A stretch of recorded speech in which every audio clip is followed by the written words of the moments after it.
Hi friends, నా పేరు Anand. Welcome to office. నాకు రెండు రకాల ఫీలింగ్స్ కలిగినాయి అనమాట. ఒకటి, నామినేషన్స్ లిస్ట్ రాకముందు ఎవరెవరైతే నామినేషన్స్ చేయడానికి వచ్చారో వాళ్ళ లిస్టు వాళ్ళు ఎవరిని చేశారు, ఫైనల్గా ఎవరు నామినేట్ అయ్యారు, వాళ్ళు రాకముందు కలిగిన ఫీలింగ్ ఒకటి, అది తెలిసిన తర్వాత కలిగిన ఫీలింగ్ ఒకటి. ముందు ఫస్ట్ చెప్తా. నిజంగా చాలా అంటే చాలా ఎక్సైట్ అయ్యా. భలే అనిపించింది. ఎవరు ఆలోచించారు కానీ నెక్స్ట్ లెవెల్ ఆలోచించారు. ఈ సీజన్ ట్విస్టులు, టర్న్స్ ఇవన్నీ చెప్పారు కదా, అంత పెద్ద ట్విస్ట్ ఫీల్ అయిపోయి, అంత పెద్ద టర్న్ ఫీల్ అయిపోయి, పెద్ద అబ్బో ఏదో జరిగిపోయింది అన్న భావన ఇప్పుడు కలగల. కానీ ఫర్ ద ఫస్ట్ టైం ఇది విన్నప్పుడు మన సాటర్డే మైండ్ బెండింగ్ అనిపించింది. ఎవర్రా ఇది ఆలోచించిందని చెప్పి. తెలుసు నాకు కొత్తగా అనిపించి ఉండొచ్చు, చాలామందికి కొంతమందికి చెత్తగా అనిపించి ఉండొచ్చు, కొంతమందికి అల్టిమేట్గా అనిపించి ఉండొచ్చు. ఎవరి ఫీలింగ్స్ అలాగే. అలాగే చాలామంది క్వశ్చన్స్ ఉన్నాయి. అది ఫెయిరా, అన్ఫెయిరా, ఎలిమినేట్ అయిపోయిన వచ్చి నామినేట్ చేయడం ఏంటి, ఆడియన్స్ రిజెక్ట్ చేసిన వాళ్ళకి ఏ అర్హత ఉంటుంది, ఇలాంటి చాలా క్వశ్చన్స్ ఉన్నాయి. దాని గురించి మాట్లాడదాం మనం డీటెయిల్గా. బట్ షో పాయింట్ ఆఫ్ వ్యూలో బిగ్ బాస్ యాజ్ అ అభిమానిగా చూసినప్పుడు నిజంగా ఇంత మట్టికి ఇలాంటి జరగలేదు కాబట్టి అట్లీస్ట్ మన తెలుగు బిగ్ బాస్లో చాలా అంటే చాలా ఎగ్జైట్ అయ్యా. సో అది నా ఫస్ట్ ఫీలింగ్. రెండో ఫీలింగ్, హౌస్లోకి ఎవరు ఎంటర్ అయ్యారు, ఎవరు నామినేట్ చేశారు, ఫైనల్గా ఎవరు నామినేట్ అయ్యారని లిస్ట్ ఏదైతే వచ్చిందో దాని గురించి మాట్లాడదాం. అది చూసిన తర్వాత అది ఎవరైతే ఎంటర్ అయ్యారో దాని తర్వాత నాకేమనిపించిందో క్లియర్గా చెప్తాను, అందులో డౌట్ ఏం లేదు. బట్ నేను వచ్చిన లిస్ట్ని బట్టే మాట్లాడుతున్నాను. ఐ స్టిల్ బిలీవ్ అది రాంగ్ ఏమో, there is more to add అని అనిపిస్తూ ఉంది. ఇదే ఫైనల్ లిస్ట్ కాదేమో, ఇంకా ఉందేమో, చీఫ్ ఉన్నాడు, ఇంకా చాలా పవర్స్ ఉన్నాయి. సో అంటే చీఫ్ పవర్స్ ఉన్నాయి, ఇంకా చాలా నామినేషన్స్లో పెండింగ్ ఉందేమో, ఇది జస్ట్ ఒక బ్రేక్ మాత్రమే, ఆ బ్రేక్కి ఇది ఫైనలిస్ట్ అనుకున్నారేమో అని అనుకుంటున్నాను. ఒకవేళ అది కాదు, ఇది నిజమైతే అన్న దాని మీద ఇప్పుడు మాట్లాడతాను, నిజమంటేనే. సో ఎవరు హౌస్లోకి ఎంటర్ అయ్యారు అన్నది ఫస్ట్ మీరు తెలుసుకోవాలి. తెలిసే ఉంటుంది, బట్ నేను ఇక్కడోసారి చెప్తాను. దాని తర్వాత ఎవరు నామినేట్ చేశారు దాని గురించి మాట్లాడదాం. తర్వాత ఫైనల్ లిస్ట్ కోసం మాట్లాడదాం. సోనియా మీరు ప్రోమోలో చూశారు. సో ఆవిడ ఎవరు నామినేట్ చేశారంటే నిఖిల్ అండ్ ప్రేరణ నామినేట్ చేశారు. నెక్స్ట్ శేఖర్ భాష, ఆయన ప్రేరణ అండ్ యష్మి నామినేట్ చేశారు. వాళ్ళ రీజన్స్ ఇంకా మనకు తెలియదు, చెప్పలేము ఇప్పుడు గెస్ చేసి. బేబక్క, పృథ్వీ అండ్ నిఖిల్ నామినేట్ చేశారు. ఆదిత్యవం ప్రేరణ అండ్ యష్మి నామినేట్ చేశారు. ఆదిత్యవం వెళ్ళిపోయే ముందు ప్రేరణకి యాజ్ అ చీఫ్ కంటెండర్గా సపోర్ట్ చేశారు ఆయన. యష్మి నామినేట్ చేశారు. నైనిక, యష్మి అండ్ నబీల్ నామినేట్ చేసింది. నైనిక నబీల్కి మంచి అసలు నబీల్తో సూపర్ ఆర్గ్యుమెంట్ అయిందని తెలిసిందన్నమాట నాకు. Next Manikanta, Nabeel and Nikhil nominate చేశాడు. సో మణికంఠ, నబీల్ నామినేట్ చేయడం స్ట్రాటజికల్ నామినేషన్ అయ్యి ఉండొచ్చు. సో ఇవి మనకి వచ్చింది అంటే నిఖిల్కి ఇష్యూతో నామినేట్ చేసి ఉండొచ్చు. బట్ వీళ్ళు 6 వచ్చి హౌస్లోకి వచ్చి నామినేట్ చేశారు. ఇప్పుడు దీని మీద ఒక అనాలిసిస్ చెప్తాను చూడండి. వీళ్ళు 6 ఎవరు తెలుసా? ఫస్ట్ ఎంటర్ అయిన వాళ్ళు, అంటే వైల్డ్ కార్డ్స్కి ముందు ఎలిమినేట్ అయిపోయిన 6 వీళ్ళు. అంటే వైల్డ్ కార్డ్స్తో వీళ్ళకి అసలు సంబంధం లేదు, ముఖపరిచయం లేదు. ముఖపరిచయం ఉంది, జస్ట్ కొంతమందికి ఉందన్నమాట. వైల్డ్ కార్డ్స్ ఎంటర్ అయిన తర్వాత మణికంఠ వెళ్ళిపోయాడు కాబట్టి మణికంఠతో ఉంది. బేబక్ కానీ నైనిక, ఆదిత్య వరకు అయితే మాత్రం లేదు, మణికంఠ వరకు ఉంది. సో వీళ్ళకి ఎక్కువగా ఇష్యూస్ ఉన్నవి. అంటే ఒక్క మణికంఠను తీసేస్తే మిగతా వాళ్ళందరికీ అసలు ఆ వైల్డ్ కార్డ్స్ ఎవరో కూడా తెలియదు, వాళ్ళతో సంబంధమే లేదు. కాబట్టి వీళ్ళు హౌస్లోకి ఎంటర్ అయినప్పుడు వీళ్ళు ఎవరు నామినేట్ చేస్తారు? ఆబ్వియస్గా ఎక్స్ ఓజీ ఎవరైతే ఉన్నారో, పాత కంటెస్టెంట్లు ఎవరైతే ఉన్నారో వాళ్ళనే నామినేట్ చేస్తారు. ఇది ఎవరికైనా తెలుసు. నాకెందుకో బిగ్ బాస్ టీము ఒక పర్ఫెక్ట్ స్క్రిప్ట్ ఎగ్జిక్యూట్ చేసి కావాలని నిఖిల్ అండ్ కోని టార్గెట్ చేశారేమో అనిపించింది. పర్ఫెక్ట్ స్క్రిప్ట్ అంటే అగైన్ వెళ్ళే వాళ్ళకి నువ్వు వీళ్ళిద్దరు నామినేట్ చేయి అని చెప్పుకుంటారని అనుకుంటున్నాను నేను. కానీ ఇక్కడ చూస్తుంటే అలా అనిపించట్లేదు కానీ, బట్ స్టిల్ అలా చెప్పుకుంటారని అనుకుంటున్నా. కానీ వాళ్ళకి క్లియర్గా తెలుసు, ఎందుకంటే వీళ్ళకి ఇష్యూస్ ఉన్నవే వాళ్ళతో ఇష్యూస్ ఉన్నప్పుడు వాళ్ళు వేరే వాళ్ళు ఎందుకు నామినేట్ చేస్తారు? చేయరు కదా, ఆబ్వియస్గా వీళ్ళనే చేస్తారు. ఈ విషయం వీళ్ళకి కూడా తెలుసు. సో కావాలని టార్గెట్ చేశారేమో, వాళ్ళని నామినేషన్లో తీసుకురావాలని ట్రై చేశారేమో అనిపిస్తుంది. అందుకనే ఒకళ్ళ తర్వాత ఒకళ్ళు వాళ్ళ పేర్లు మాత్రమే ఉన్నాయి, వాళ్ళ 4 ప్లస్ నబీల్. ఈవెన్ విష్ణుప్రియ కూడా ఇందులో రాలా. దీని వెనకాల రీజన్ ఏంటి అంటే, ఇప్పుడు ఎవరెవరు నామినేట్ అయ్యారంటే మీకు తెలియపోతే నిఖిల్, ప్రేరణ, పృథ్వీ, యష్మి అండ్ నబీల్, వీళ్ళు 5 నామినేట్ అయ్యారు. ఓజీలో మిగిలింది 6 నుంచి ఎవరు వెళ్ళటం లేదు. సో 6లో ఇప్పుడు వీళ్ళు 5 నామినేట్ చేశారు, ఎక్సెప్ట్ విష్ణుప్రియ. సో ఇప్పుడు మీకు క్లియర్గా అర్థమై ఉంటుంది దీని వెనకాల బిగ్ బాస్కి హ్యూజ్ ప్రెషర్ ఉండొచ్చు, సోషల్ మీడియా నుంచి కానీ వేరే యాంగిల్స్ నుంచి కానీ ఏదైనా ఉండొచ్చు. బట్ స్టిల్ ఇది వాళ్ళకి ఎలాంటి ప్రెషర్ ఉన్నా బయట దానికి వాళ్ళు ఎఫెక్ట్ అయిపోయి, ఇన్ఫ్లుయెన్స్ అయిపోయి లోపల గేమ్ని ఇలా ఒక స్క్రిప్టెడ్ వేలో రన్ చేయటం అన్నది నాకైతే మాత్రం అన్ఫేర్గా అనిపించింది. నాకు కాన్సెప్ట్ అన్ఫేర్గా అనిపించలా. బయట నుంచి వచ్చి నామినేట్ చేశారంటే నాకు అన్ఫేర్గా అనిపించలా. కానీ కావాలని ఒక గ్రూప్ని టార్గెట్ చేస్తా, బిగ్ బాస్ టీం టార్గెట్ చేస్తా నామినేషన్స్ చేయటం అన్నది మాత్రం అన్ఫేర్ అనిపించింది. వీళ్ళ 4 ఎవరైతే ఉన్నారో డే 1 ఎంటర్ అయ్యారు. ఇప్పటివరకు ఒక్కళ్ళు కూడా ఎలిమినేట్ అవ్వలేదు. వాళ్ళకి ఓటింగ్ జరుగుతూనే ఉంది. వాళ్ళ గేమ్ ఎలా ఉన్నా, ఆడియన్స్లో వాళ్ళ మీద ఏ భావన ఉన్నా, వాళ్ళకి కనెక్ట్ అయిన వాళ్ళు కనెక్ట్ అయినా, సో పాజిటివిటీ ఉంది, నెగిటివ్ ఉన్న వాళ్ళకి నెగిటివ్ ఉంది, అన్నీ ఉన్నాయి. బట్ డే 1 నుంచి 11 వారాల్లోంచి 10 వారాల నామినేషన్లోకి వచ్చినాయి, 9, 8 వారాల నామినేషన్లోకి వచ్చి, 6 వారాల నామినేషన్లోకి వచ్చి వాళ్ళు సర్వైవ్ అవుతానే ఉన్నారు. ఈవెన్ బిగ్ బాస్కి ఎక్కడ కొట్టేసి ఉంటుంది అంటే బిగ్ బాస్ టీంకి ఈ వారం నామినేషన్స్ తర్వాత ఫ్రైడే ఓటింగ్ రిజల్ట్స్ వచ్చిన తర్వాత వాళ్ళు చూసుకున్నప్పుడు అవినాష్ టేస్ట్ తేజ బాటంలో ఉన్నారు అంటే సో దాని ప్రకారం వాళ్ళకున్న ఓట్లు వీళ్ళకి పడిన ఓట్లు అన్ని లెక్కలేసుకున్న తర్వాత వాళ్ళకి ఏం అర్థమై ఉండొచ్చు అంటే వీళ్ళ నలుగురిని ఇలాగే కనుక అంటే ఎవరు ఎలిమినేషన్ అవ్వకుండా ఇలాగే హౌస్లో ఉంటే ఖచ్చితంగా నలుగురు రారు నామినేషన్స్లో. ఏదో వీళ్ళు ఎంత వీళ్ళు కాన్సెప్ట్ యూజ్ చేసుకొని నామినేట్ చేసినా నలుగురు రాకుండా ఇద్దరు ముగ్గురు వస్తారు. సో వాళ్ళు ఇద్దరు ముగ్గురు వచ్చినప్పుడు మిగతా ఓట్లు వాళ్ళకి షేర్ అవుతాయి. షేర్ అయ్యి వాళ్ళ నలుగురు సర్వైవ్ అవుతారు. సో ఇప్పుడు మళ్ళీ ఇప్పుడు ఎవిక్షన్ షీల్డ్ యూజ్ చేసి అవినాష్ని కాపాడారు. నెక్స్ట్ వీక్ అవినాష్ తేజ మళ్ళీ నామినేషన్లు ఉంటే రోహిణి నామినేషన్లు అంటే కాపాడలేరు. తేజ అంత కష్టపడిన తర్వాతే బాటమ్ నుంచి సెకండ్ ప్లేస్లో ఉన్నాడు. ఇంకా రోహిణి ఇప్పటివరకు నామినేషన్లోకి రాలేదు. ఎక్సెప్ట్ గౌతమ్ వీళ్ళ ముగ్గురు పరిస్థితి ఏంటో తెలియదు. సో అవినాష్ని చూస్తేనే చివరికి ఉన్నాడు. సో వీళ్ళు ఇలాగే వదిలేసి నార్మల్ నామినేషన్స్ కనుక రన్ చేస్తే ఖచ్చితంగా వీళ్ళలో ఇద్దరు ముగ్గురు నామినేషన్లోకి వస్తారు. అదే టార్గెట్ ఇప్పుడు ఓపెన్గా మాట్లాడకపోయినా అదే టార్గెట్గా వీళ్ళు చేస్తారు, వాళ్ళ టార్గెట్గా వీళ్ళు వాళ్ళని నామినేట్ చేస్తారు. చేసినప్పుడు మెజారిటీ ఆఫ్ ద ఛాన్సెస్ వీళ్ళు ముగ్గురు ఎలిమినేట్ అవడానికే ఉంటాయి. అంటే వీక్స్ గడిచే కొలది వీళ్ళు ముగ్గురు ఎలిమినేట్ అయిపోయి మిగిలేదు ఎవరంటే వైల్డ్ కార్డ్స్ నుంచి ఒక్కరు. ఇక్కడ వీళ్ళకి 2 రకాల ప్రెషర్స్ ఉన్నాయి. ఒకటేంటంటే వీళ్ళ నలుగురు నుంచి ఎవరు ఎలిమినేట్ అవ్వట్లేదు, తెలుగు వర్సెస్ కన్నడ అని గొడవ జరుగుతుంది, ఒక్కరు కూడా ఎలిమినేట్ అవ్వట్లేదు, ఏంది ఇది కావాలని బిగ్ బాస్ ప్రొటెక్ట్ చేస్తున్నాడు వీళ్ళన్నది ఒకటి. రెండో ప్రెషర్ దీనికి వీళ్ళు ఎఫెక్ట్ అయ్యి ఉంటారు అనుకుంటున్నాను. బట్ రెండో ప్రెషర్ ఏదైతే ఉందో దానికి ఎక్కువగా ఆలోచించుంటారు అనుకుంటున్నా. అదేంటంటే wild cards pressure. Starting of the season మీకు గుర్తుంటే చాలామంది న్యూ కంటెస్టెంట్సే వైల్డ్ కార్డ్స్గా ఎంటర్ అవ్వాలి అన్న దాని మీద చాలామంది ఒప్పుకోలేదు. నాకు తెలిసిన ఇన్ఫర్మేషన్ చెప్తున్నా. అంటే మేము వైల్డ్ కార్డ్స్గా రాము, ఎందుకంటే లాస్ట్ ఇయర్ వాళ్ళు ఎఫెక్ట్ అయ్యిందనమాట. లాస్ట్ ఇయర్ 6 ఎంతమంది 5 ఎంటర్ అయితే మిగిలింది ఒక్కడే, అర్జున్ ఒక్కడే. అర్జున్ కూడా టికెట్ ఫినాలే గెలవటం వల్ల సర్వైవ్ అయిపోయాడు. లేదంటే ఆ రోజు గౌతమ్ ప్లేస్లో ఎలిమినేట్ అవ్వాల్సింది అర్జున్. నాగార్జున గారు చెప్పిన మాటలు నాకు గుర్తున్నాయి కరెక్ట్గానే. సో లేదంటే అర్జున్ కూడా ఎలిమినేట్ అయిపోయాడు. అంటే ఆ లెక్కన వైల్డ్ కార్డ్స్గా ఎంటర్ అయిన వాళ్ళకి ఈ బిగ్ బాస్లో లైఫ్ ఉండదు. అంటే లైఫ్ ఉండదు ఇన్ ద సెన్స్ వాళ్ళకి ఎక్కువ సర్వైవల్ రేట్ ఉండదు. సో వాళ్ళు ఖచ్చితంగా ఎలిమినేట్ అయిపోతారు అన్న దాని మీద ఉన్నారు. So majority of the contestants అప్పుడు మనకు వచ్చిన లిస్టులో నుంచి వైల్డ్ కార్డ్స్గా రామంటేనే వాళ్ళ కాన్సెప్ట్ మార్చి పాత కంటెస్టెంట్స్ని తీసుకొచ్చారు. ఇప్పుడు వాళ్ళల్లో కూడా సర్వైవ్ అవ్వకపోతే అంటే ఆల్రెడీ బిగ్ బాస్ ఆడి బిగ్ బాస్ ఓటింగ్ ఉండి బిగ్ బాస్ ఆడియన్స్తో పేరున్న వాళ్ళు కూడా సర్వైవ్ అవ్వకపోతే నెక్స్ట్ సీజన్ ఎవరు రారు. సో ఇప్పుడు ఎలాగ ఓటింగ్ జరిగితే ఖచ్చితంగా టేస్ట్ తేజ అవినాష్ రోహిణి ఎలిమినేట్ అవ్వడానికి ప్రాబిలిటీ మనం ఇప్పటివరకు చూసిన దాని ప్రకారం ఎక్కువ ఛాన్సులు ఉన్నాయి గౌతమ్ తప్పితే. సో ఆ లెక్కన చూసుకుని చివరికి మళ్ళీ గౌతమ్ మిగిలితే నెక్స్ట్ సీజన్ ఏదైనా వైల్డ్ కార్డ్స్ కాన్సెప్ట్ పెడితే వైల్డ్ కార్డ్గా రావడానికి ఎవరు ముందుకు రారు. సో వైల్డ్ కార్డ్స్ని ఖచ్చితంగా కాపాడాలి అన్న కాన్సెప్ట్తోనే వీళ్ళు ఈ పని చేశారేమో అనిపించింది. నాకు పని చేశారన్న దానికన్నా కానీ ఇంత తెగించారా అని అనిపించింది. ఆబ్వియస్ కదా, వాళ్ళ వరకు వస్తే వీళ్ళని నామినేట్ చేస్తారని క్లియర్ కట్గా తెలుసు. బట్ ఆ యాంగిల్లో ఆలోచించి ఇలా పనులు చేయటం అన్నది నాకు ఎందుకో ఇప్పుడు ఈ సిచ్యువేషన్లో నాకు ఫెయిర్గా అనిపించట్లా. పాత వాళ్ళు వచ్చి నామినేషన్ చేయడం నాకు కాన్సెప్ట్ పరంగా కొత్తగా అనిపించింది, అది ఫెయిరే. కానీ ఇది కావాలని కొంతమందినే తీసుకొచ్చి వైల్డ్ కార్డ్స్లో వైల్డ్ కార్డ్స్లోంచి ఎవరిని తీసుకురాకుండా ఓన్లీ పాత వచ్చి వైల్డ్ కార్డ్స్ రాకముందు ఉన్న వాళ్ళని తీసుకొచ్చి వాళ్ళకి ఇష్యూస్ ఉంటాయని తెలిసి వాళ్ళని నామినేషన్ చేయించడం ఖచ్చితంగా అన్ఫెయిరే. సో 5 నామినేట్ అయ్యారు. ఈ 5 ఇప్పుడు ఎలిమినేషన్ అన్నది తప్పదు. ఈవెన్ ఇందుకు ఇంకా అన్ఫెయిర్ చేయాలంటే డబుల్ ఎలిమినేషన్ పెట్టి ఇద్దరిని కూడా తీసేయచ్చు ఒకేసారి.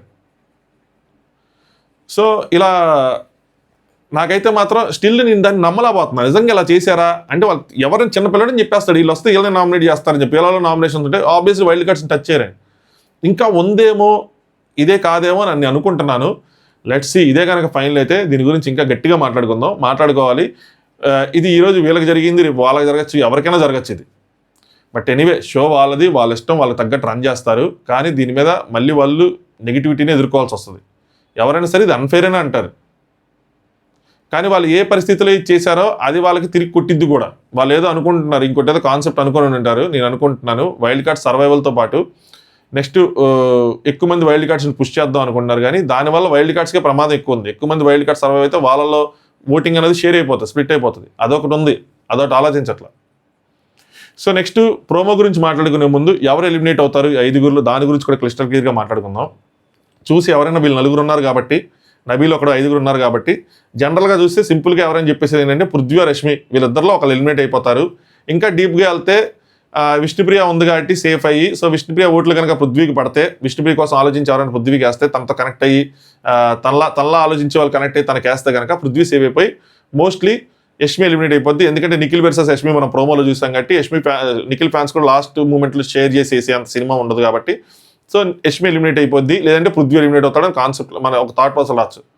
కానీ నేనేం చెప్తానంటే ఇక్కడ అంతకు మించి జరిగే అవకాశం ఉంది. ఎలా అంటే గౌతమ్ ఫ్యాన్స్ గౌతమ్ నామినేషన్లో లేడు ప్రజెంట్ ఉన్న లిస్ట్ ప్రకారం తీసుకుంటే. సో వాళ్ళు ఎవరికైనా ఓటేసి ఎలిమినేషన్ మలుపు తిప్పచ్చు. వాళ్ళు ఏ విధంగా ఆలోచిస్తారు ఏంటి అన్నది చూడాలి. సో నేను కొన్ని థియరీస్ చెప్పగలను కానీ బట్ కొంతమంది దాన్ని అబ్జెక్ట్ చేసే అవకాశం ఉంది. నువ్వే వాళ్ళకు థాట్ వేస్తున్నావు అన్న విధంగా ఉంటుంది. కానీ మీకు తెలుసు అలా జరిగిద్దని, నేను థాట్ వేయాల్సిన అవసరం లేదు.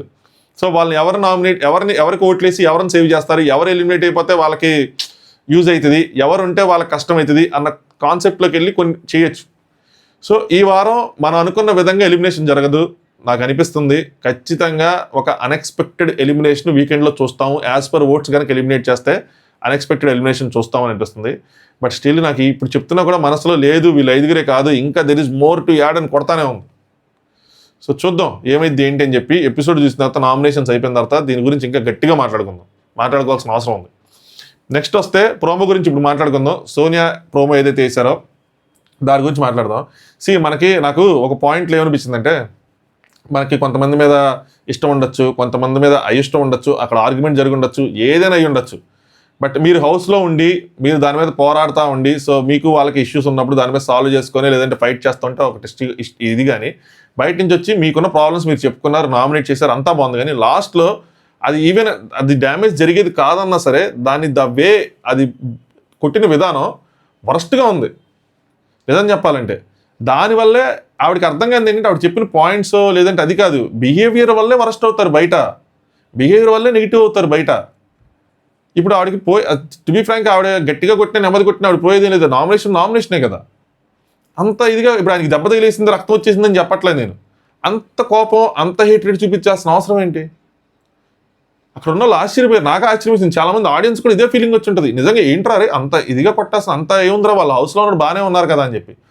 సోనియా గారు నాకేమనిపించిందంటే because of Nikhil fans Nikhil మీద ఆ కోపం నిఖిల్ ఫ్యాన్స్ మీద కోపాన్ని నిఖిల్ మీద చూపించారేమనిపించింది. ఎందుకంటే ఆవిడ ఎలిమినేట్ అయినప్పుడు నిఖిల్ ఫ్యాన్స్ ఎక్కువగా సంబరపడ్డారు, ఆవిడని టార్గెట్ చేసి ఓటింగ్ చేశారు. అప్పట్లో మనకు వచ్చిన న్యూస్ నాకు గుర్తున్న దాని ప్రకారం. ఎందుకంటే ఆవిడ వల్ల నిఖిల్ ఇన్ఫ్లుయెన్స్ అవుతున్నాడు, గేమ్లో నిఖిల్ మ్యానిపులేట్ అవుతున్నాడు, తను మ్యానిపులేట్ అవుతున్నాడు. సో సోనియాని తీసేస్తానే నిఖిల్ గేమ్ ఎలివేట్ అయ్యిద్ది అన్న భావంలో ఆవిడని టార్గెట్ చేస్తే ఓటింగ్ చేశారు. అది బయటకు వచ్చిన తర్వాత ఆవిడకి అర్థమై ఉంటుంది. కానీ లోపల మీరున్నప్పుడు మీకున్న రిలేషన్షిప్స్ వేరే కదా. ఈవెన్ మీరు బయటకు వచ్చిన తర్వాత కూడా నిఖిల్ నాకు తెలిసి సోనియాతో ఎక్కడ ఏమీ మాట్లాడలేదు. నేను సోనియా పాయింట్స్ కోసం మాట్లాడలేదు, అగైన్ నేను సీసా బీటింగ్ మీద మాట్లాడుతున్నాను, పాయింట్స్ కోసం వస్తాను. ఎక్కడ కూడా నెగిటివ్గానే మాట్లాడలేదు. నా బెస్ట్ ఫ్రెండ్ ఎవరంటే సోనియా అని చెప్పాడు. సో మీరు అంత హేట్రెడ్ పెంచుకొని అంత ఇదిగా సీసా పగల కొట్టాల్సినంత అవసరం ఏముంది? మామూలు కూడా కొట్టచ్చు సింపుల్గా కూడా. నాకు అదే అర్థం కాల ఎందుకు. పోనీ మీరు గేమ్లో ఉండి మీరు హట్ అయ్యారు, తను ఏదో మిమ్మల్ని అన్నాడు అంటే still I can able to understand. Okay తన కోపం చూపించారంటే ఇప్పుడు ఫోములు ఇలా రాసేయటం కొట్టేయటం ఇవన్నీ చేస్తూ ఉంటారు వీళ్ళు. సో అర్థమవుతుంది మనకి మిమ్మల్ని కొట్టే అవకాశం లేదు, అక్కడ రిటర్న్లో మీకు నామినేషన్ ఇచ్చే అవకాశం లేదు వాళ్ళకి ఎవరికి. మీరు ఆల్రెడీ ఎలిమినేట్ అయిపోయిన కంటెస్టెంట్స్, మీరు వచ్చి ఏది పడితే చేస్తే అది మీకే డ్యామేజ్ కదా. మీరు ఎందుకు ఆ విధంగా ఆలోచించలేదు? నేను ఒక పాయింట్ ఇన్స్టాగ్రామ్ స్టోరీస్లో పెట్టాను, ఏంటంటే 2-3 పాయింట్లు పెట్టా ఎలా జరిగిద్ది నామినేషన్స్ ఏంటి అని చెప్పి. కొంతమంది కంటెస్టెంట్స్ వాళ్ళకి బయట ఉన్న హేట్రేడ్ని అంటే నెగిటివిటీని తగ్గించుకునే నామినేషన్ చేస్తారన్న. అందులో నాకు ఫస్ట్ సోనియా గారు కనిపిస్తున్నారు. ఆవిడకి ఖచ్చితంగా ఒక నెగిటివిటీ అయితే వచ్చింది బయట, దాన్ని ఇప్పుడు పాజిటివిటీగా మలుచుకునే దాంట్లో ఆవిడ స్వార్థంతో నిఖిల్ని నామినేట్ చేశారనిపించింది. పాయింట్స్ ఉండొచ్చు కానీ ఆవిడ పెట్టిన విధానం కానీ ఆ బాటిల్ పగలగొట్టడం కానీ దాంట్లో మధ్యలో గౌతమ్ని కూడా ఇన్వాల్వ్ చేశారు. మీరు గమనిస్తే కిచెన్లో డ్యూటీస్ అని చెప్పి ప్రేరణ పాయింట్లో ఇన్వాల్వ్ చేశారు. సో ఆవిడ ఏంటంటే ఇప్పుడు బయట ఒక నిఖిల్కో ఫ్యాన్ బేస్ ఉంది, గౌతమ్కో ఫ్యాన్ బేస్ ఉంది. సో అట్లీస్ట్ ఒకళ్ళని మనం తీసుకుంటే వాళ్ళైనా మనల్ని సపోర్ట్ చేస్తారు, ఆ విధంగా మనకు పాజిటివిటీ వచ్చింది అన్న దాని మీదే నిఖిల్ని టార్గెట్ చేస్తా నామినేట్ చేశారనిపించింది. సో దానివల్ల మనకు ఒక పాజిటివిటీ క్రియేట్ అవుతుంది, ఒక పాజిటివ్ యాంగిల్ అనేది వస్తుంది అని రాంగ్ అనిపించింది నాకైతే మాత్రం. ఆవిడ పెట్టిన నామినేషన్స్ కరెక్టే, ఆవిడ ఏదైనా నామినేషన్ చేయొచ్చు, ఆవిడకి పాయింట్స్ ఉండొచ్చు. బట్ ఆయనకి సోనియాకి ఇష్యూస్ ఏం లేవు కదా. ఆవిడ ఎలిమినేట్ అయినప్పుడు కూడా నిఖిల్కి మంచిగానే చెప్పారు. అందరూ అమ్మాయిలు ఆయన అలాగే ఉంటాడు కానీ అందరూ తన అటెన్షన్ కోరుకుంటారు అన్న విధంగా చెప్పారు. సో ఇప్పుడు పాయింట్స్ కోసం మాట్లాడదాం, ఇంకా there is more to add అన్నట్టు. సో బిగ్ బాస్ ప్రోమోలో చూసుకుంటే షాకింగ్ అని హౌస్ మేట్స్ అందరూ షాక్ అయ్యారు, బిగ్ బాస్ అని చెప్పి అసలు యష్మి నుంచి అందరి వరకు. ఫస్ట్ నామినేషన్ అప్పుడు ప్రేరణ చేశారనమాట. మాటలు వదిలేస్తావు, క్యారెక్టర్లెస్ అని అవడేస్తావు, నెక్స్ట్ కిచెన్లో వర్క్ ఇచ్చినావు కదా అని చెప్పి గౌతమ్ పాయింట్ తీసుకొచ్చారు. అందరికీ తెలిసిందే మాటలు వదిలేస్తుంది అని చెప్పి, క్యారెక్టర్లెస్ ఇవన్నీ అందని చెప్పి దాని మీద నామినేషన్స్ పడ్డాయి. దాన్ని ఇప్పుడు మార్చుకుంది, వర్డ్స్ కంట్రోల్ అవుతున్నాయి. నెక్స్ట్ లాస్ట్ వీక్ కూడా ఒక వర్డ్ రిలీజ్ అయ్యారు, అది వేరే విషయం. బట్ స్టిల్ అన్న వాళ్ళందరూ దాని మీద నామినేషన్ చేశారు, ఆవిడ నామినేషన్ తీసుకున్నారు. కానీ అగైన్ మీరు వచ్చి అదే పాయింట్ పెట్టారు. ఈ పాయింట్లో వేరేది ఏంటి అంటే గౌతమ్ ఇష్యూని లాగటం. నాకు తెలిసి నేనేమనుకుంటున్నానంటే వర్క్ ఏదైతే పనిష్మెంట్లు ఇచ్చారో బయట బయట జరిగేవి వీళ్ళు తీసుకొస్తారు. బయట ఏంటి జరిగింది, నబీల్కి పనిష్మెంట్ ఏమో సరదాగా ఇచ్చారు, కామెడీగా ఇచ్చారు. వేరాజ్ గౌతమ్కి ఏమో సీరియస్ పనిష్మెంట్ ఇచ్చారు. ఆ విధంగా అది చేయటం నాకు ఫెయిర్గా అనిపించలేదు, కావాలని చేసినట్టుంది, గ్రూప్ గేమ్ ఆడినట్టుంది అన్న విధంగా ఆ పాయింట్ తీసుకొచ్చి ప్రజెంట్ చేసి ఉండొచ్చు అని అనుకున్నా. ఐ మే బీ రాంగ్, నేను అనుకున్నా, గెస్ చేస్తున్నాను అంతే. అలాంటి పాయింట్ తీసుకొచ్చి ఆవిడ పెట్టుండొచ్చు. సో ఇక్కడ రెండు థియరీలు, ఒకటి ప్రేరణకి బయట నెగిటివిటీ వస్తుంది కాబట్టి సో ఆవిడ్ని నెగిటివ్గా చేసుకుంటే ఈవిడికి నెగిటివ్ మైనస్ పాజిటివ్ అవటం. నెక్స్ట్ గౌతమ్ని కూడా అందరూ ఇన్వాల్వ్ చేస్తే గౌతమ్ ఫ్యాన్స్ కూడా ఆవిడ సపోర్ట్ చేస్తారు కాబట్టి అక్కడ ఒక పాజిటివిటీని క్రియేట్ చేసుకోవటం. ఒరిజినల్గా ఉన్న ఇష్యూస్ కన్నా ఆవిడ నెగిటివిటీని పోగొట్టుకోవడానికి చేసినట్టే ఉంది. బిగ్ బాస్ కూడా మీరు గమనిస్తే నేను ఇందాక చెప్పిన పాయింట్కి ఇప్పుడు ఇంకో పాయింట్ వేస్తాను, వాళ్ళని టార్గెట్గా తీసుకొచ్చారన్న దాని మీద. సోనియా గారు బయటకు వెళ్ళిన తర్వాత బిగ్ బాస్ టీం చాలా అంటే చాలా మాట్లాడినారు. నేను చూసి నాకు క్లిప్స్ వచ్చినంత వరకు, నేను ఫుల్ డీటెయిల్ ఇంటర్వ్యూలు చూడలేదు కానీ వాళ్ళు కావాలని ఇలా చేశారు, నన్ను ఒక విలన్గా ఇచ్చేశారు, సో చాలా ఫుటేజ్లు ఉన్నాయి, మంచి ఫుటేజ్లు ఉన్నాయి, వేయలేదు, ముందే వెనక కట్ చేసి వేశారు, నాకు అన్యాయం చేశారు అది అని చెప్పి. But end of the day వీళ్ళు కలిసిపోయారు. ఎందుకంటే ఆవిడకి ఒక ఆపర్చునిటీ కావాలి పాజిటివ్ అవడానికి, వీళ్ళకి ఒక ఆపర్చునిటీ కావాలి ఓజీస్ నామినేట్ చేయడానికి, ముఖ్యంగా నిఖిల్ రెడ్డి కూడా నామినేట్ చేయడానికి. సింపుల్, శత్రువులు మిత్రులు అవుతారు అన్నట్టు విధంగా మిత్రులు అయ్యారనమాట. సో ఇక్కడ గౌతమ్ని ఆవిడ ఇన్వాల్వ్ చేశారు. క్లియర్ కట్గా నాకు ఇక్కడంతా అర్థమవుతుంది ఏంటంటే ఓకే, అక్కడ వాళ్ళ ఫ్యాన్ బేస్ సపోర్ట్ తీసుకుంటే మనకు ఒక పాజిటివిటీ వస్తుందని చెప్పి. ప్రేరణ గౌతమ్ది ఇర్రెస్పాన్సిబుల్గా బిహేవ్ చేయటం వల్ల అనగానే ఇంకా గౌతమ్ అన్న నువ్వెలా రియాక్ట్ అవుతావు అని చేస్తానని చెప్పి ఆయన ఇంక ఇన్వాల్వ్ అయిపోయాడు. ఈ జస్ట్ వాంట్ వన్ ఏమంటారు ఛాన్స్ టు నామినేషన్స్లో ఇన్వాల్వ్ అవ్వడానికి ఒక ఛాన్స్ కావాలి అంతే గౌతమ్కి. సో గౌతమ్ పేరు వచ్చిందంటే గౌతమ్ ఇన్వాల్వ్ అవుతాడు ఖచ్చితంగా. నువ్వు ఎలా రియాక్ట్ అవుతావని చెప్పి చేశాను అన్న దాని మీద, అంటే నేను సరదాగా చేశాను ఆ సీతాఫలం కానీ ఏది కానీ అన్న దాని మీద నా పేరు అంటే ఆగు గౌతమ్ నన్ను డిఫెండ్ చేసుకొని అంటే నా పేరు వచ్చింది కాబట్టి నువ్వు అసలు నన్ను ఇర్రెస్పాన్సిబుల్ ఎలా అంటావు అని ఆయన పాయింట్ ఆయన తీసుకున్నాడు. ఆవిడకి అనిపించింది ఇర్రెస్పాన్సిబుల్ అని చెప్పి ఆవిడ నామినేషన్ చేసింది. ఇక్కడ ఎలా డీల్ చేస్తారో ఏంటో ప్రేరణ, అంటే ట్రిగ్గర్ అయిపోతారా? ఇప్పుడు చూడండి 1-on-1 కాదు, ఇది 2-on-1. అది బయట నుంచి వచ్చి ఒకళ్ళు, దానికి ముందు అక్క మ్యాటర్ జరిగి ఉండొచ్చు, నిన్న ప్రోమోలో చూపించినట్టు అక్క అని ఎలా అంటావు ఏదని చెప్తే దాని తర్వాత జరిగి ఉండొచ్చు అక్క అని చెప్పి. బట్ 2-on-1 ట్రిగ్గర్ అవ్వకుండా ఉండడం కొంచెం కష్టమే. ప్రేరణ నేను నా డిఫెన్స్ చేసుకున్నా అంటే గౌతమ్ ఇర్రెస్పాన్సిబుల్ అని నన్ను ఎలా అంటావు నీ డిఫెన్స్లో అని చెప్పి. నీకు పనిష్మెంట్ ఎందుకు ఇచ్చారు అంటే ఆవిడ ఇర్రెస్పాన్సిబుల్గా ఫీల్ అయింది కాబట్టి ఇచ్చింది, ఆవిడ పాయింట్ ఆఫ్ వ్యూ. కానీ ఇది పాయింట్ పెట్టారు రాధేలకి. సో ఖచ్చితంగా గౌతమ్ వర్సెస్ ప్రేరణ కూడా ఈ పాయింట్లో నడుస్తుంది. నెక్స్ట్ ఆవిడ స్టాండ్ తీసుకునేది, గౌతమ్కి స్టాండ్ తీసుకునేది సోనియా, అదొక స్ట్రాటజికల్ నామినేషన్, ఆ స్ట్రాటజీ ప్రకారం వచ్చి చేస్తుంటారు అనుకుంటున్నాను. Next I want Prithvi to be out of the house అన్నో, I want kick him out of the house అన్నో అన్నావా లేదా అన్నారు. సో ఆవిడ పాయింట్ నేను పెట్టాను, పృథ్వీ కూడా ఇప్పుడు ప్రేరణ మీద కొంచెం సీరియస్ అది ఏంటి అలా అన్నావా అని చెప్పి అనింది ఆవిడ. ప్రేరణ అయితే ఖచ్చితంగా అనింది. ఈవెన్ వాళ్ళు నామినేషన్ చేసుకున్నారు, ఓపెన్ బ్యాటిల్ నడిచింది. మొన్న ఎగ్ దాంట్లో కూడా ఆవిడ పృథ్వీ వేసేసింది. ఆ బ్యాటిల్, ఆ కోల్డ్ వార్ ఆవిడ సైడ్ నుంచి అయితే మాత్రం వార్ ఉంది, పృథ్వీ సైడ్ నుంచి అలాంటి వార్ ఏం లేదు. సో పృథ్వీ సైడ్ నుంచి నేను చూస్తున్నంత మటుకు అలా మాట్లాడటం కానీ అలాంటి చేయటం కానీ ఏమి చేయలేదు. బట్ ప్రేరణ సైడ్ నుంచి ఈ వార్ అయితే ఉంది, అది ఓపెన్ వారే ప్రేరణ సైడ్ నుంచి, క్లోజ్డ్ వార్ ఏం కాదు. బట్ ఆవిడ అన్న మాటలు వేరే చోట అన్న మాటలన్నీ ఏంటంటే ఒకసారి గౌతమ్ అన్నదో లేదంటే ఇంకోళ్ళని అన్నదో విష్ణుప్రియ దగ్గర ఎవరి దగ్గర అన్నీ వచ్చి ఇక్కడ వినిపిస్తూ ఉంటారు. సో ఇప్పుడు పృథ్వీ అన్నది కూడా ఇప్పుడు వినిపించింది. సో వీళ్ళకి మధ్యలో ఇప్పుడు మళ్ళీ ఆ నలుగురికి మధ్యలో కొంచెం గొడవలు అయ్యే అవకాశం ఉంటుంది అనమాట. నువ్వు అలా ఎందుకు అన్నావు, మామూలుగా కూడా మాట్లాడొచ్చు కదా అని చెప్పి వస్తాయి ఈ మాటలు. సో ఇది ఒక నామినేషన్ చేశారు. నెక్స్ట్ సోనియా ఫస్ట్ పృథ్వీని ఎందుకు నామినేట్ చేసామని చెప్పి నిఖిల్ని నామినేట్ చేశారనమాట. నిఖిల్ కేర్లెస్, ఎక్కడ పడితే అక్కడ వస్తువులు వదిలేస్తారంటే పృథ్వీ కాఫీ కప్ప అన్నాడు, దానికి నామినేట్ చేసావా అన్నాడు. ఆ రోజు నిఖిల్ వేసింది సేఫ్ నామినేషన్ అని చెప్పి ఊరంతా తెలుసు, ఇంక్లూడింగ్ సోనియా కూడా తెలుసు. వెళ్ళి పృథ్వీ బాధపడతా ఉంటే సోనియా వాడు కావాలని చేశాడరా, స్మోక్ జోన్లో ఉంటాడు అనమాట పృథ్వీ, నాకు గుర్తొస్తుంది. ఆవిడ వెళ్ళి వాడు కావాలని చేశాడరా, ఏం లేదు వాడికి ఆప్షన్స్ లేవు, తెలిసిందే కదా, సేఫ్గా చేశాడు, కానీ నువ్వేం ఫీల్ అవ్వకు, మనకన్నా ముందెళ్లాల్సిన వాళ్ళు చాలామంది ఉన్నారు, నువ్వేం బాధపడకు అని చెప్పారు. సో మంచి పాయింట్ పెట్టిన బెస్ట్ మూమెంట్ ఏదైనా ఉందా నీకు అని చెప్పి. మరి మీరు అప్పుడు మంచి పాయింట్ పెట్టలేదు అన్నప్పుడు గట్టిగా వాదించి అది తప్పని చెప్పి స్టాండ్ తీసుకొని ఏదైనా చేయొచ్చు కదా. అప్పుడు మీరు మంచి టర్మ్స్లో ఉన్నారు కాబట్టి మీరు అర్థం చేసుకొని ఈయన వేరే ఆయన్ని సంజాయిస్తున్నారు. Instead of go and telling Nikhil నువ్వు చేసిన తప్పు, ఇలా చేయకూడదు, మాకు ఇది ఉంది అని బ్రేకప్ చేసుకొని మాట్లాడటం మానేసి అవన్నీ చేయకుండా మీ ముగ్గురు అప్పుడు అండర్స్టాండింగ్ ఉంది కాబట్టి అప్పుడు మీకు అదేం పెద్ద తప్పు అనిపించలేదు. కానీ ఇప్పుడు మీకు అండర్స్టాండింగ్ పోయింది. ఎందుకు? బయట జరిగిన విషయాల వల్ల అందులో నిఖిల్ ఇన్వాల్వ్మెంట్ లేదు, నిఖిల్ వల్ల మీరు బ్యాడ్ అవ్వలేదు బయట. నిఖిల్ ఫ్యాన్స్ అలా ఆలోచించారు, నిఖిల్ మ్యానిపులేట్ అవుతున్నాడు సోనియా వల్ల అని చెప్పి వాళ్ళ ఫ్యాన్స్ చేసిన దానికి ఆవిడ వెళ్ళి నిఖిల్ని టార్గెట్ చేశారు ఈ పాయింట్స్తో అనిపించింది. నెక్స్ట్ సోనియా పెద్ద పాయింట్ తీశారన్నమాట. ఏంటంటే Nikhil Yashmi and you what ever she felt she said, అంటే తనకి ఏదైతే అనిపించిందో చెప్పారు. సో అంటే నిఖిల్ తనకు ఆ ఫీలింగ్ ఉన్నప్పుడు ఇంగ్లీష్లో చెప్పారన్నమాట ఇదంతా. నేను తనైతే మాత్రం కట్అవుట్ చేశాను అంటే యష్మి ఏమో డిడ్ యూ, అంటే నువ్వు నిజంగానే కట్అవుట్ చేసావా అని చెప్పి. ఇది ఒక మిస్లీడింగ్గా అనిపించింది నాకు కొద్దిగా ఒక పాయింట్లో. బట్ ఒకవేళ అందరూ అర్థం చేసుకునే విధంగా మనం అర్థం చేసుకుంటే యష్మికి తనకున్న ఫీలింగ్స్ తను చెప్పింది. నువ్వేం చేసావు అంటే నేను కట్ చేశాను ఆ టాపిక్ని అంటే దీని తను అలాంటి ఫీలింగ్స్ కానీ అవి కానీ కట్ చేశానంటే నిజంగా కట్ చేసావా నువ్వు అని చెప్పి యష్మి అనమాట. దీని గురించి మాట్లాడతాను ఒక్క నిమిషం ఉండండి.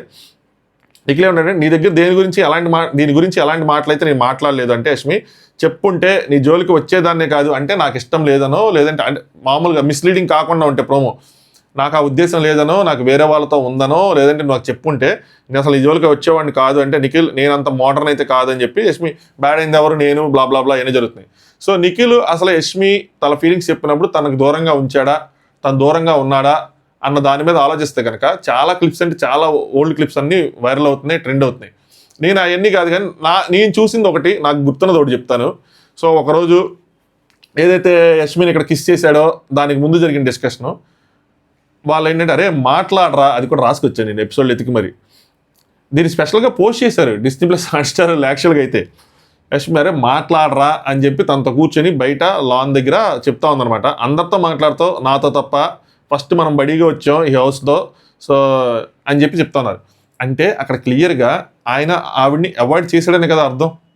అవాయిడ్ చేశాడు కాబట్టి ఆవిడ వచ్చి ఆయనతో మాట్లాడరా అని చెప్పి అందగానే అర్థం. ఈ హౌస్లో నేను మాట్లాడితే నీకేమైనా ప్రాబ్లం అయిద్దంటే నిఖిల్ నాకేం ప్రాబ్లం లేదు, నువ్వు ఎక్స్పెక్టేషన్స్ పెట్టుకుంటావు క్లియర్గా చెప్పాడు.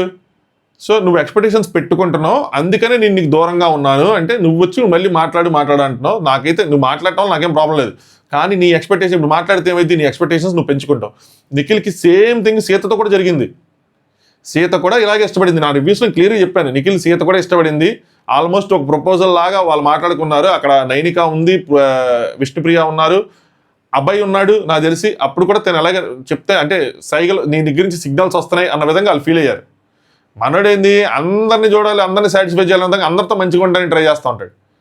ఆవిడ అలా ఫీల్ అయినప్పుడు ఆవిడ చెప్పినప్పుడు లేదు నాకు అలాంటిది ఏం లేదు అని చెప్పాడు, క్లియర్గా చెప్పాడు అక్కడ నాకు అలాంటిది ఏం లేదు, ఎందుకంటే నాకు బయట ఇది నేను దాంట్లోంచి బయటకు వస్తున్నాను సో నాకు కష్టంగా ఉంది, నేను ఇప్పుడు అలాంటి ఏం వేరే కమిట్మెంట్స్ పెట్టుకోవాలనుకోవట్లేదు అంటే ఆవిడ కూడా క్లియర్ చెప్పిందా అని అదే అనుకున్నా ఒక సైడ్ ఉండకూడదు కదా, మళ్ళీ ఏదైనా ఉంటే మ్యూచువల్గా ఉండాలి లేదంటే లేదు అని చెప్పి అక్కడ అది కట్అవుట్ చేశారు. సో సిమిలర్గా ఆయన తిన్న కూడా అవాయిడ్ చేశాడు. చేసిన తర్వాత ఆవిడ వచ్చి మాట్లాడమని చెప్పి ఇది చేశారు. ఎక్స్పెక్టేషన్స్ పెట్టుకుంటాం అంటే యష్మి ఏమన్నారు, ఎక్స్పెక్టేషన్సా నా గురించి అన్ని స్టోరీస్ తెలిసినా కూడా ఎక్స్పెక్టేషన్స్ గురించి నువ్వు ఎలా మాట్లాడుతున్నావు నేను ఎందుకు పెట్టుకుంటాను అన్నమాట. సో అక్కడ వరకు నువ్వు వెళ్ళకు, సో నేను ఎందుకు అలా అనుకున్నావు, సో అలా అనుకోకు అని చెప్పి అనుకుంటున్నావు, నువ్వు అంత దూరం వెళ్ళకు అని చెప్పి. సో ఇది అంత దూరం మ్యాటర్ కాదు, జస్ట్ ఏంటంటే పిల్లబచ్చా మ్యాటరు, ఒక ఏమంటారు ఒక అట్రాక్షన్ ఒక ఇన్ఫాక్చువేషన్ ఆ టైప్ మ్యాటర్ లాగా. సో పెద్ద ఎక్స్పెక్టేషన్స్ పెట్టుకునేది ఇదేం లేదని చెప్పి, అలాగే నేను డిస్టర్బ్ చేయడం ఇష్టం లేదు నాకు, సో నా వల్ల నీ గేమ్కి ఏం ప్రాబ్లం అవడం కూడా ఇష్టం లేదు అని చెప్పి. సో నా లైకింగ్ ఏదైతే ఉందో అది నా లైకింగ్, నీకు దాంతో సంబంధం లేదు, సో నీ దానికి ఏం డిస్టర్బెన్స్ ఉండదు అని చెప్పి. నాకు చాలామంది ఆప్షన్స్ ఉన్నారు, నువ్వు ఒక్కడవే కాదు అంటే నిఖిల్ క్లారిటీ ఉంది కదా నీకు అనగానే యష్మి పిచ్చ క్లారిటీ ఉందని అది. సో ఎక్స్పెక్టేషన్స్ పెట్టుకుంటున్నావు నువ్వు, నాకేం ప్రాబ్లం ఎక్స్పెక్టేషన్ పెట్టుకున్నావు, అందుకనే అవాయిడ్ చేసి దూరంగా ఉన్నాడు. ఆవిడ వచ్చి మాట్లాడు అన్నారు. ఇది చాలా క్లియర్ కట్గా తెలుస్తుంది. అంత ఓపెన్గా ప్రేమ అలాంటి పదాలు రాపోయినా, అట్రాక్షన్ లాంటి పదాలు రాపోయినా. నెక్స్ట్ నాకు తెలుసు నీకేం రావదు, నేను డిస్టర్బ్ చేయను అంటే క్లారిటీ ఉందా నీకు అంటే నాకు పిచ్చ క్లారిటీ ఉందని. దాని తర్వాత ఆయన వెళ్ళి మళ్ళీ మాట్లాడింది. ఆ మాట్లాడేటప్పుడే అక్కడికి వెళ్ళి అప్పటివరకు అవాయిడ్ చేశాడు కాబట్టి ఇక్కడ ఈ ప్లేస్లో ఎక్కడో కిస్ చేశాడు. అప్పుడే నబీల్ ఆశ్చర్య నువ్వు ముద్దు పెట్టావా అని చెప్పి విష్ణుప్రియ కిచెన్ ఏరియాలో ఉంటుంది కదా ఆశ్చర్యపోతారు. అది జరిగింది. ఒకవేళ ప్రోమో మిస్లీడింగ్గా కాకపోతే కనుక ఈ పాయింట్ నెత్తి నాకు ఆశలు పుట్టించావు, ఆశలు రేకెత్తిచ్చావు అన్న దాని మీద కనుక యష్మి వెళ్తే ఖచ్చితంగా యష్మిదే రాంగ్ అవుతుంది, నిఖిల్దే రైట్ అవుతుంది. లేదు ఇంకొక పాయింట్ ఉంది, నాకేమనిపిస్తుంది అంటే ఈ పాయింట్లో అంటే తనకి ఎవరితైతే లవ్ స్టోరీ ఉందో అది బ్రేకప్ అని చెప్పావు నువ్వు, అంటే ఇంతకుముందు తనకి చెప్పుంటే బ్రేకప్ అని చెప్పు, అందుకే నేను ట్రై చేస్తున్నాను, అది బ్రేకప్ కాదు ఇంకా అది కనెక్ట్ అయ్యి ఉంది అని చెప్పుంటే నేను ట్రై చేసేదాన్ని కాదు అని అంటే మళ్ళీ అది వేరే పాయింట్కి వెళ్తుంది. అంటే లాస్ట్ టైం అంటే ఆయన స్టేజ్ మీదకి ఎంటర్ అయ్యేటప్పుడు బ్రేకప్ అని చెప్పాడు, హౌస్లో కూడా చాలా మందికి బ్రేకప్ అని చెప్పాడు, ఒకసారి మాత్రం వాష్రూమ్లో విష్ణుప్రీతని ఎవరితో అన్నాడు, నాకు బయట ఉన్నారు అన్న విధంగా అన్నాడు. అక్కడ కొద్ది కన్ఫ్యూజన్ ఉంది. అది మనకి లైవ్ చూసిన తర్వాత మనకు క్లారిటీ వచ్చింది అనమాట, ఎవరిది నిజంగా ఏ పాయింట్ మీద ఆ డిస్కషన్ జరుగుతుంది, ఆ పాయింట్లో ఎవరు రైట్ ఎవరు రాంగ్ అని పర్టికులర్ పాయింట్తో. సో చాలా క్లిప్స్ వైరల్ అవుతున్నాయి. నిఖిల్ చాలా మందికి చెప్తున్నది కానీ వేరే వాళ్ళకి చెప్తుంది కానీ ఏంటంటే లేదు దూరం పెట్టాలి అన్న దాని మీద. సో ఇదన్నమాట సంగతి. ప్రోమో చూసిన దాని వరకు ఇంకొకటి దాని తర్వాత లాస్ట్లో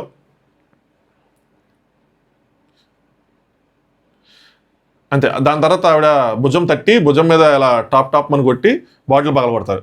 మాకు ఎంటైర్ దాంట్లో ఆవిడ ఏ పాయింట్ అయినా పెట్టుకొని ఆవిడ పాజిటివిటీ, ఆవిడ బయట నెగిటివిటీని ఆవిడ పాజిటివిటీగా మార్చుకుని స్ట్రాటజీలో ప్లే చేయని ఆవిడకు ఛాన్స్ వచ్చింది. దాన్ని ఖచ్చితంగా యూటిలైజ్ చేసుకోవాలి, చేసుకున్నారు. That's all okay, not a problem. So అది ఖచ్చితంగా ఆవిడ స్ట్రాటజీ ప్లే చేశారు. బయట నుంచి వచ్చి కూడా గేమ్ ఆడటం అంటే మామూలు విషయం కాదు, ఆవిడ గేమ్ ఆడారు. సో బయట నుంచి వచ్చిన వాళ్ళు హౌస్లోకి వచ్చి గేమ్ ఆడాల్సిన అవసరం లేదు, ఒక టెంపరీగా వచ్చారు కానీ బట్ గేమ్ ఆడారు. ఓకే, ఆ పాయింట్ ఆఫ్ వ్యూ అన్నిట్లో యాక్సెప్టెడ్. బట్ బాటిల్ అంత సీరియస్గా పగలగొట్టాల్సినంత అవసరం లేదు.